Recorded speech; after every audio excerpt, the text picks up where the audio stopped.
For your first part of your project, you need to select the wall and select basically right here the hat. Well, you see it's deselected, but hey, you know what? No big deal because I can load my selection. Remember that? Bang, and I'm back in business. All right. Now it's a color system we're gonna use, so we're gonna take the magic wand right here. Okay, increase the tolerance to 64. If you haven't done that yet, click on the hat. Make sure it's adding. If you already have a selection right there, and Bing start doing that. Okay, increase your selection all the time. Click on it. It will make them go away. All right. Now try to do as best as you can. So yeah, try to do as best as you can with that right here. Sorry, and so add more. We want the whole the orange hat basically. And now make sure we don't want the flower. Okay. Now when we have as much as we can get without eating up the flower like that, for example, all right, or anything else, we're gonna switch to the mask mode, all right, and get a brush, all right, and finish it up, all right. It's really quick like that using the mask, all right. You're gonna want to zoom in, change the size of the brush, all right, and go for it, all right. So all those right here, all right, nice and easy, right there. That little part right there. I mean, you can work it out nicely now, everywhere, and get all those points like right here and so forth. Sure you get the edges that doesn't go too far back. Let's take the inside of it. All right, all right.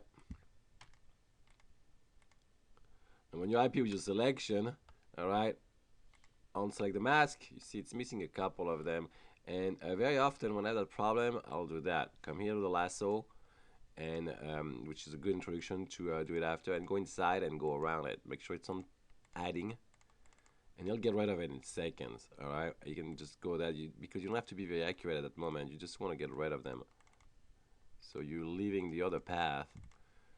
All right, it's fairly quick like that. Okay, when you got that, you go to the path channel right here, and you make a new path out of it. So you save it.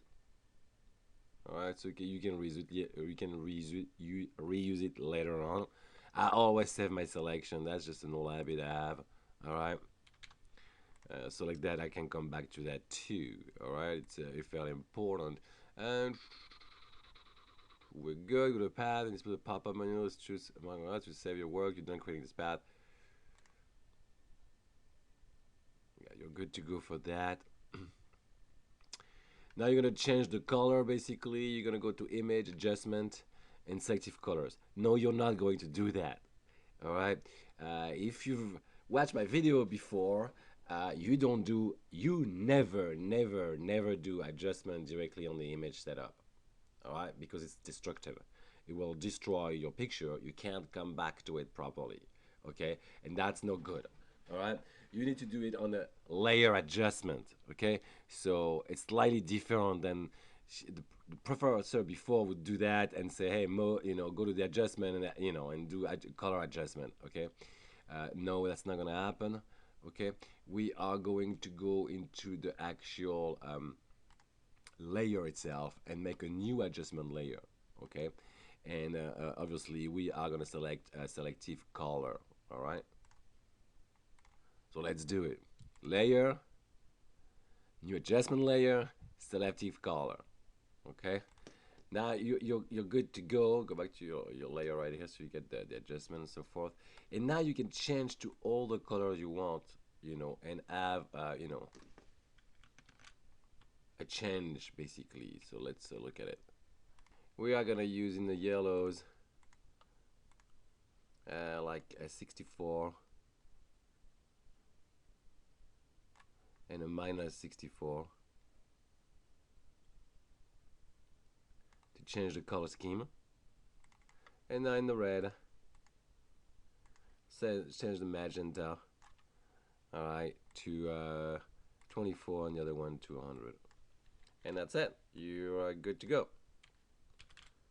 That's your picture.